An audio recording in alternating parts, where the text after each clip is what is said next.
Miss হবে না আপনার পছন্দের টিভি শো। দেখুন জি5 অ্যাপে একদম ফ্রি। ব্রাহ্মণ দেবের খুব খিদে পেয়েছে, তাই উনি একটুও থামছেন না। আর তুমিও থেমো না দাদা, নিয়ে এসো আরো ভোজন দাও ব্রাহ্মণ দেবকে।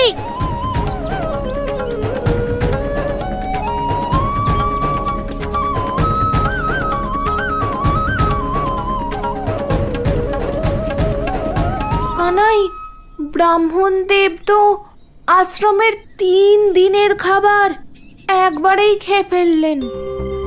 এখন আশ্রমে এক দানা অন্নও পড়ে নেই। দাদা তাহলে তুমি তোমার লাড্ডু দিয়ে দাও। কানাই, লাড্ডুর পাত্র পুরো ফাঁকা হয়ে গেছে। আর ব্রাহ্মণ দেবের ভোজন তো দেখছি শেষই হচ্ছে না। বালকেরা কথা কম বলো, শীঘ্র ভোজন নিয়ে এসো।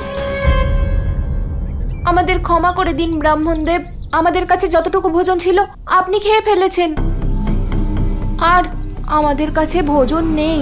ব্রাহ্মণকে আধ পেটে খাইয়ে রাখবে তোমরা, এই তোমাদের সেবা? ব্রাহ্মণ দেব, আমরা তো সম্পূর্ণ চেষ্টা করেছিলাম, কিন্তু আমরা বুঝতে পারিনি যে আপনার খিদের পরিমাণ কত। তোমরা আমাকে ভোজন দাও বা না দাও, কিন্তু আমি তোমাদের অভিশাপ অবশ্যই দেব।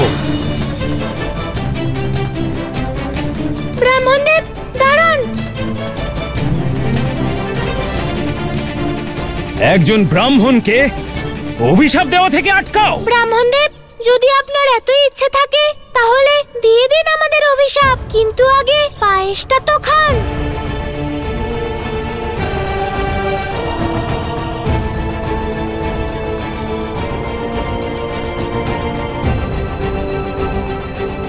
ব্রাহ্মণ দেব, আমায় বিশ্বাস করুন, এই পায়েস খেয়ে আপনি তৃপ্তি পাবেন।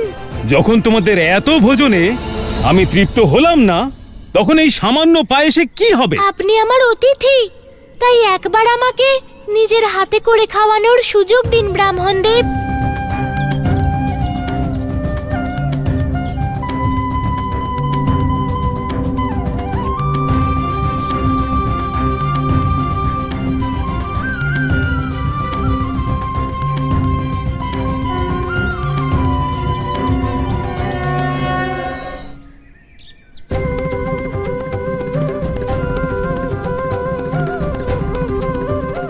সুন্দর, সুস্বাদু, তৃপ্তিদায়ক এই পায়েস খেয়ে তো আমার আত্মা তৃপ্ত হয়ে গেল। ব্রাহ্মণ দেব, আমি কি আরো ক্ষীর আনবো? না কানাই, এই পায়েস খেয়ে তো যেন আমার জন্ম জন্মান্তরের খিদে মিটে গেল। এবার আমি বিশ্রাম করতে চাই, কিন্তু যতক্ষণ আমি বিশ্রাম করব তুমি পাখার বাতাস করবে, আর তুমি আমার পা টিপে দেবে। মনে থাকে যেন, বিশ্রামের পরে যখন আমার চোখ খুলবে, তখন তোমরা দুজন যদি আমার সম্মুখে না থাকো, তাহলে আমি তোমাদের অভিশাপ দিয়ে দেব।